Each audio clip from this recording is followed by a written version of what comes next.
looking live at another Football Friday Homeland Hangout here at News OK. I'm Mike Sherman, the Oklahoman sports editor here. Joining me in our Football Friday Hangout is Jason Kersey, our OU beat writer, Jenni Carlson, our columnist. We expect to be joined hopefully soon from Phoenix, Arizona by Berry Tramel, our columnist. The Homeland Football Friday Hangout is sponsored by Homeland, and get by Homeland stores here in the Oklahoma City area for all your grilling needs on this great football weekend. Jenni, welcome. Let's start with you. You got the great OU Florida A&M game, but there's bigger news, late breaking news. The Big 12 has a gigantic new TV deal. What do you know about it?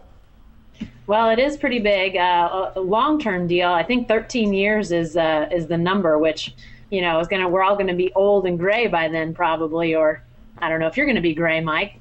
More bald, maybe? Easy. All right. But it is a big deal, and it does involve both ESPN and Fox. It sounds like some of these games are going to be on, as our friend Berry Tramel likes to call it, Big Fox, which would be a great deal. The money should be great, and the exposure should be really good. So all in all, sounds like a really good deal, and sounds like sort of more added stability for the Big 12.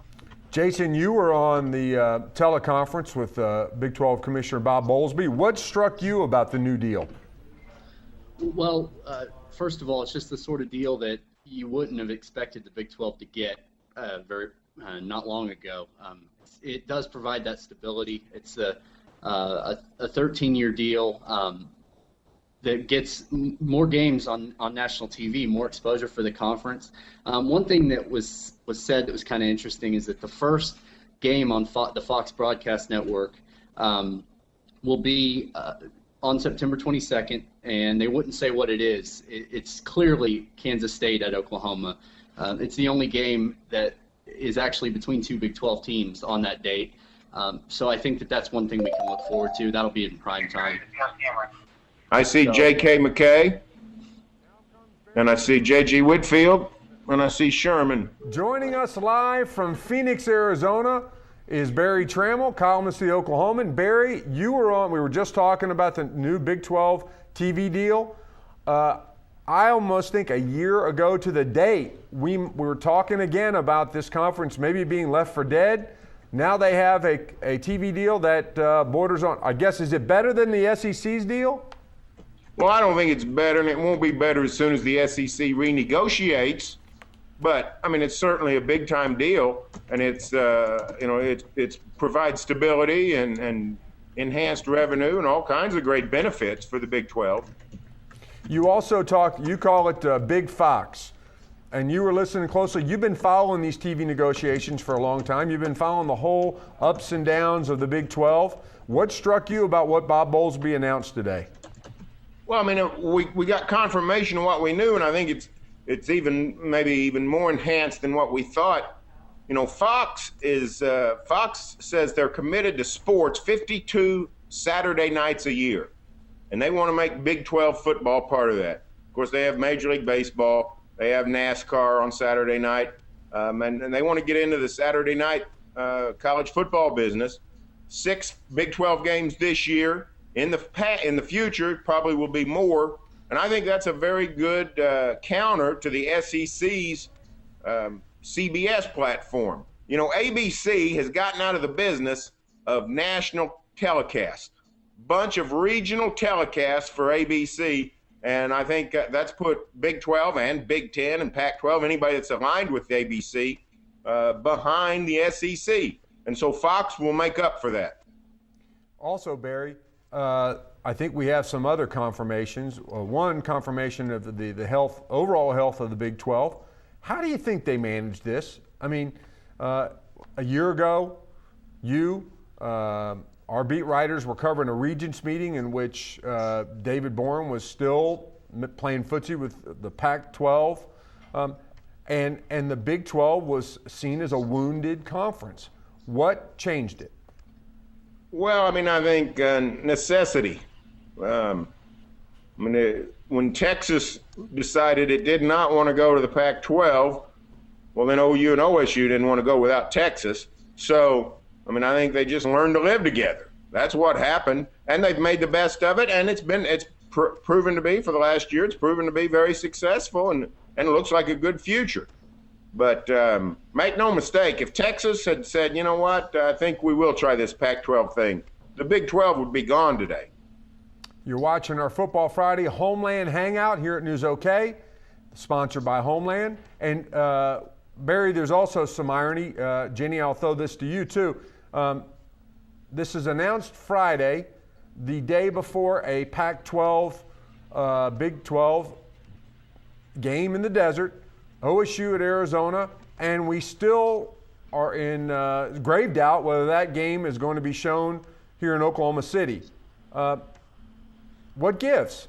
Here we have this great announcement for the Big 12 and its Big 12 Nation about its broadcast, but on Saturday, no game.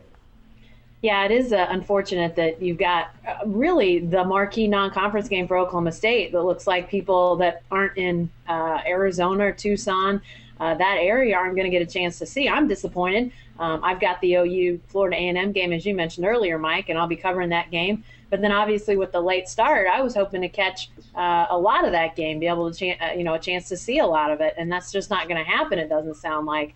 I was hopeful a deal would get done, but I hope that this new TV deal for the Big 12 will really allow fans to, not have any worries about games being essentially, blacked out. It may not be perfect, but it seems like there are going to be a lot more chances for games to be on. Clearly, this is a Pac-12 network situation, which we don't have on our cable providers around here. And so you're not looking at a pay-per-view situation or somebody else being able to pick it up. I hope that doesn't happen anymore. Barry, is your feeling that a game like this isn't going to be blacked out for local viewers in the future? Well, what's going to have to happen is it's going to have to be contractual.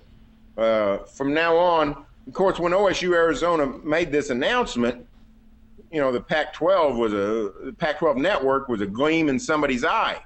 But sign the agreement, and now all of a sudden we have a Pac-12 network. What has to happen when OU schedules a game with Stanford or Texas plays UCLA, whatever, you have to get it in the agreement now, in the series contract, that the game cannot be shown exclusively on the Pac-12 network. If the Pac-12 network wants to televise it, which they have the right when it's the home game of the Pac-12 school, but they've got to make it available in the markets of the opposing team.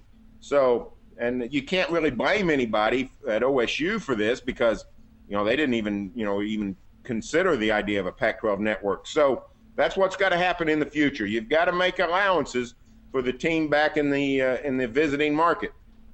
And a few years ago, Barry, we did a big pregame package on the trouble with for OSU in getting any of its games broadcast. There was a streak. And we even ran a graphic that sort of had an old black and white television set with one of those test patterns in place of an OSU football game. The Cowboys have come a long way, both as a program and as far as their national stature. So now to the point, everybody expects their games to be on television. Gina Mizell is talking to some sources involved in negotiations, involved in the efforts to try to get this game on. And it sounds like if Cox would just agree to carry the Pac-12 network, the game could be on. But they're not going, the Pac-12 network is not going to allow this game to be shown a la carte. Is that sound like what you're hearing? That's what I'm hearing, and you can't blame Cox. I mean, Cox has no interest in the Pac-12 network. The amount of viewers that would be interested in the Pac-12 network in this part of the country are very minimal. So Cox can't, give up some of its space just for one game Saturday night at 9:30, where a lot of even OSU fans are going to go to bed. So you can't blame Cox for this at all. I guess you can't blame the Pac-12 network either for trying to leverage this. But the truth of the matter is, things like the Pac-12 network, the Big 12 the Big 10 network, any kind of sports network on a regional basis doesn't have much value outside its home area. Cox is not going to pick up the Pac-12 network. However, this is obviously not a great Football Friday weekend to talk about televised games because the Sooners are going to be carried on pay-per-view. So in some ways, it's a big football blackout for a lot of our readers, people who, A, don't want to pay to watch Florida A&M and OU, and OSU fans who are not going to get to see it no matter what they do. They can wrap themselves in foil and stand in their front yard. They're probably not going to get to see it. But let's talk about the OU Florida A&M game. And am I right in thinking that this sort of has some bigger appeal than OSU Savannah State? And why is that? Jason, you start. Well, I think it has some bigger appeal because last week no one had played a game, and I think everybody knew how bad Savannah State was.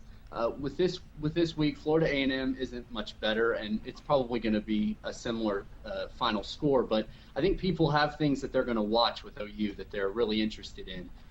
Is the defensive ends staying home and playing better? How's Landry Jones going to do? How's the offensive line going to do? And you can't tell much from a game like this, but I think there are things that are worth watching now that we've seen some of the problems that OU had last week. Jenni, you're also simultaneously manning our Power Lunch live chat on News OK, where you're taking questions from readers. What's the questions about OU Florida A&M, and are there any? Yeah, actually, very limited questions just now. We had somebody ask why there wasn't a line on that game, which usually Vegas odds makers are a little bit hesitant to set odds on games involving lower division teams. We did get one late in the week last week when Oklahoma State played Savannah State, 67.5 points, which at the time we heard was the largest spread that Vegas had ever set. Well, they've set a higher one this week for Savannah State's game at Florida State. That game I heard is at 70 points, which after seeing last week's game, I think that's probably legit. But yeah, I somebody else said in the chat that they had heard OU is a 51-point favorite according to Vegas, which in my mind is probably about what would have to be 50 to 55 points. Seems about right. But yeah, not a lot of chatting about OU Florida A&M. But I mean, I think all of us have heard OU fans are concerned. They're concerned after last week and what happened in that game. So I think a lot of people are really interested to see how the Sooners play on Saturday. Jenni, you referenced this in a column early this week, Tuesday. Barry, this has been long something you'd love to climb on your soapbox about. When will the madness end? When will we stop seeing college football games that are actually dressed up exhibitions? Will the playoff system coming to save us in 2014 from games decided by people's opinions or matchups decided, will it also save us from showdowns like OU Florida A&M? I doubt it. It's going to have to take a serious mandate from the new NCAA football committee to say that strength of schedule matters, and then to show it and to penalize teams. When OSU plays a Savannah State, make that kind of game really take a dent in your strength of schedule.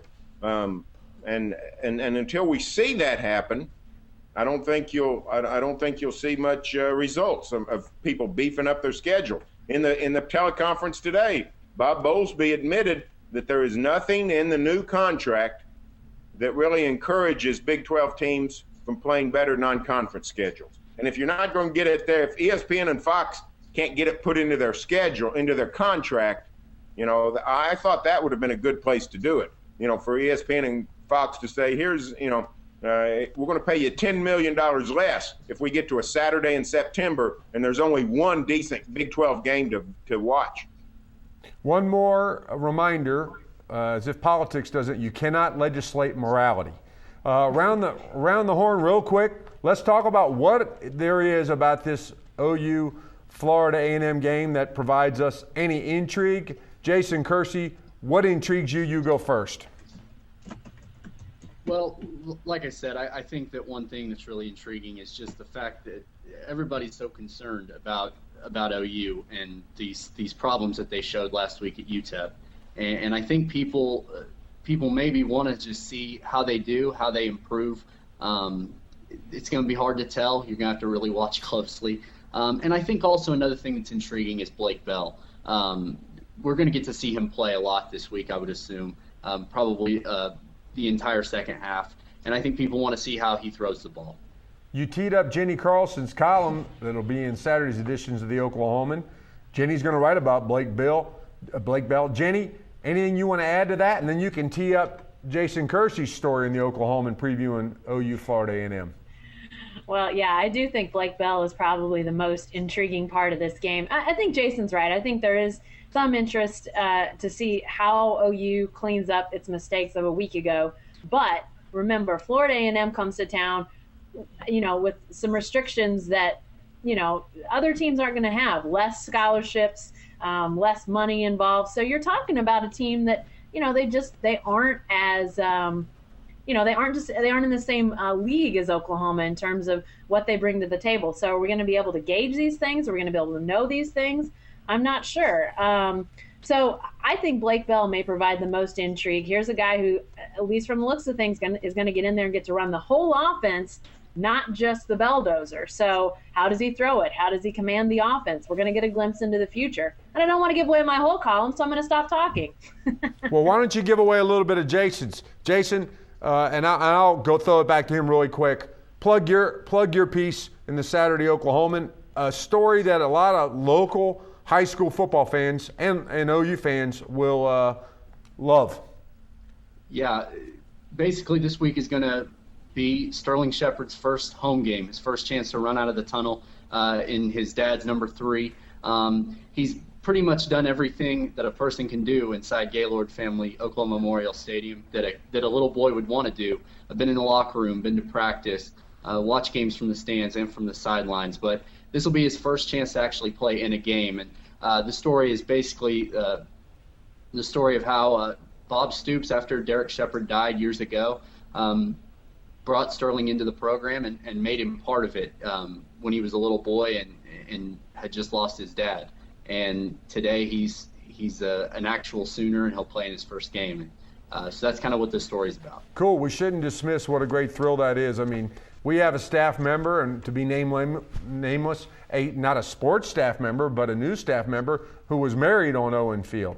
I played catch with John Unitas when I was a little kid on the Baltimore Colts field, but I never got to play for the Colts, and that's what makes Sterling Shepard's story unique. Barry, what about OU Florida A&M intrigues you?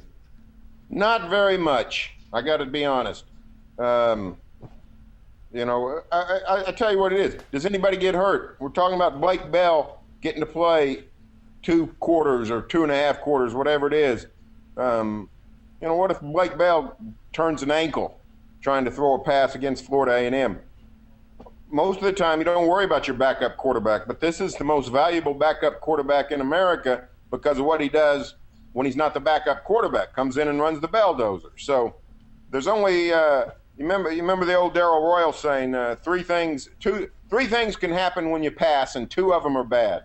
Well, 2 things can happen Saturday, and 1 of them is bad. The Sooners will stay healthy or they'll get hurt. So nothing good comes out of these kinds of games. Most valuable backup quarterback in America. Jason, try to work that into your story. Okay, let's go to OSU, Arizona. Actually, the bigger, better game. Who's going to be tested more? Barry, we'll start with you. The Cowboys defense or the freshman quarterback Wes Lunt Saturday night in the desert? Well, I think it's Wes Lunt because it's his first game. Savannah State was no test. He was thrown against air, 11 of 11. The story would have been if it had missed one, we'd have had a story. So this is his first real test. Arizona's not any good on defense, but they got Pac-12 athletes. It's a big stadium with a lot of people that want to see Wes Lunt fail. Rich Rodriguez, defensive pedigree, not great, but he's gonna have guys that can play a little defense. You would hope that Wes Lunt would go out there and perform well, but he's the one under the gun. I think the OSU defense will play pretty well. The question is, how will Wes Lunt do in his first real game? Jenni, who you got up for under the gun, the Cowboys defense or the freshman? Well, I think Wes Lunt's obviously going to be under pressure, but I think the Oklahoma State defense can really help him. And I would say, considering that they're the more veteran group, that they're the more experienced group, I would say that they need to go out and play really well. I mean, everybody's expecting that Westland's going to have some bumps along the way. You know, that's going to happen when you're 18 and then your first major college road game. So this OSU defense needs to go out and play really well. They're the ones with the secondary that's been through games like this, with the linebackers that have been through games like this. So go out and play well, OSU defense. Give your freshman quarterback and your inexperienced offensive guys, I mean, you're talking about wide receivers as well, and an offensive line that's got some new guys, give them a chance to get their legs under them. I think the OSU defense can really help their cause on Saturday if they go out and play really well. You're watching the Homeland Hangout for Football Friday, and we're talking about all things college football. And now we're going to have an OU beat writer talk about an OSU game. Jason, the OSU defense or Wes Lunt, who's under the gun more? And remember, OU defense coordinator Mike Stoops, when he left Arizona, said, hey, there's some offensive talent there. They're a little shy on talent on defense, but there's some offensive talent there. Even so, I still think it's Wes Lunt. Like Barry said, it's his first real game, and it's on the road. It's late at night against a major conference opponent. And, like Jenny said, these OSU defensive players have been through games like this before. Wes Lunt never has. And as a true freshman in a hostile environment, I think that he's under far more pressure than the OSU defense. Not to say that they aren't under any pressure, but I think it's all eyes are going to be on Wes Lunt, and so I think that puts him a little bit more under the gun. Okay, the Cowboys are going up against Rich Rodriguez, new coach at Arizona, but as John Helsley pointed out in his story in Thursday's editions of the Oklahoman, a little bit in common with Mike Gundy.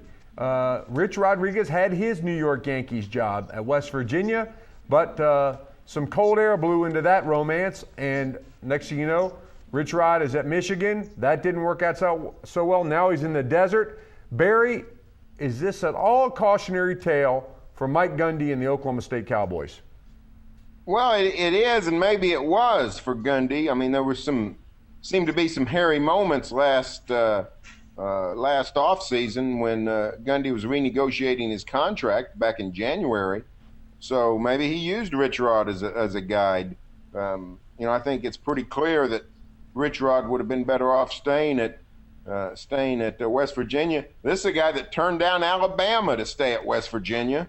Eventually went to Michigan. It fell apart on him there. Now he's trying to resurrect his career at Arizona. Sometimes the best things that coach can do is stay where he's at. You look at Dennis Franchione. Saturday night, he's coaching Texas State. Dennis Franchione once left Alabama. He had the Alabama job, and he left it of his own free will. So coaches get hot feet. They get antsy. They want to take off. Sometimes they need to be happy where they are. I think Mike Gundy is. I think Rich Rod has been a cautionary tale for him. Jenny, I want to interrupt right now and make a reference to the great background artwork that Jason and Barry have. The Abbey Road photograph, I got to give Jason props. Jason, you're not in some hotel room, or you didn't just bring this in for the shoot. You own that piece of art? I do. I got it in London. Even more impressed. Jenny, what kind of T-shirts hanging on the back of your chair? Last week you rolled out the Ohio U shirt. Is it still there? Yeah, it's still the Ohio shirt. I thought about bringing out something else this week, but forgot. So next week I'll have a new shirt. That shirt, by the way, is 1-0, coming off a big-time upset at Penn State, which I called. Barry, what's the artwork behind you? Did you bring that along, or is that? No, it's on. I don't know what it is. A bunch of Paisley stuff. I don't know what it is, but just sitting here in my Phoenix hotel room. You're not lovely. I don't know what it is. And speaking, I think it's interesting that you're sitting there taking credit for picking Ohio. I mean, that was my national upset special. Well, and I think that published too. I went statewide with that pick. I think that was published a day after we went statewide with my pick, but who's keeping track? Yours was in there too. Barry, we'll get out of here with this.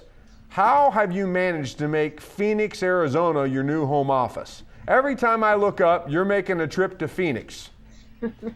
Well, I hadn't been here since New Year's Day with the Fiesta Bowl. But no, I just decided to try to take a couple of days. Me and my wife came out before before going down to Tucson for the ball game. And, Phoenix is nice this time of year. It's about 102 degrees. So you gotta come to Phoenix in the prime time of the year. Hotel rooms pretty cheap in early September in Phoenix. Now, you want to come in March, when a million Cub fans come to town thinking they got a ball team for spring training, but no. But now it's not a bad time to come. Now, I'm told that there was some sort of directional challenge with you the last time you were in Phoenix. Have you figured out north, south, east, and west It's yet? every time.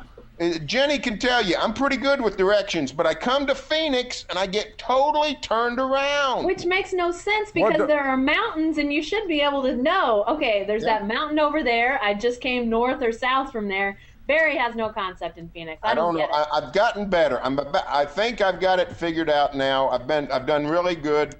I think I know my directions, but we'll see. I've got to change hotels. I got to go down and hook up with John Helsley. He's flying in today, so we'll see. I got to get myself to Tempe, so we'll see. We'll see how I do. Okay, finally, guys, we'll get out of here with bold predictions. Last week in a staff meeting, I mandated that when we were picking OU and OSU games, and the outcome of the game was not in doubt, we had to come up with a prediction within the prediction. In other words, something bold that's going to happen in the game.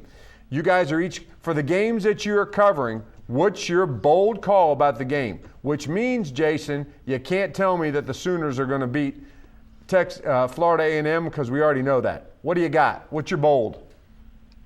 I'll say that neither Landry Jones nor Blake Bell will throw an incomplete pass. Whoa! That's the Wes Lunt plan from last week's confrontation with this conference. Jenny, what do you got? You went out there on the bowl last week. I got to give you some credit.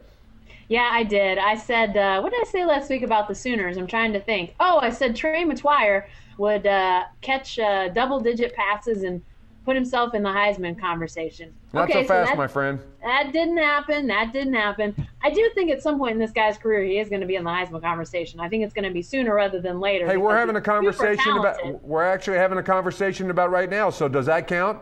No, I think this week my bold prediction, here's part of it. I had two bold predictions actually in my bold prediction for the paper. I'll only give you one. You'll have to pick up the paper tomorrow and get the other. One, Justin Brown returns a punt for a touchdown. Haven't seen it in a long time if you're a Sooner fan. Get ready. It's going to happen tomorrow. Barry, you're bold. What do you got? Well, I think I said Wes Lunt will throw an incompletion in Tucson. I think I said the score would be 30-20. I'm 1-0 this year on nailing OSU's score. I said they would score 84 on Savannah State. They scored 84. I missed Savannah State. I said they'd score 6. I was an idiot. I had no idea how they were going to score 6 points. But I think Wes Lunt will go to Tucson and play very well. But he will have a couple of passes hit the ground. Here's my bold from OU Florida A&M. The Sooners will play 4 quarterbacks. Drew Allen is going to play. Blake Bell, we know, is going to play. Landry Jones, Kendall Thompson makes his Sooner debut. I hear a certain former OU coach is very high on him, a guy who recruited his son. That's all for the Football Friday Hangout, sponsored by Homeland. We hope you'll join us every Friday right here during football season on News OK. And you can stay with the best coverage team everywhere, any day at News OK and every morning in the Oklahoman.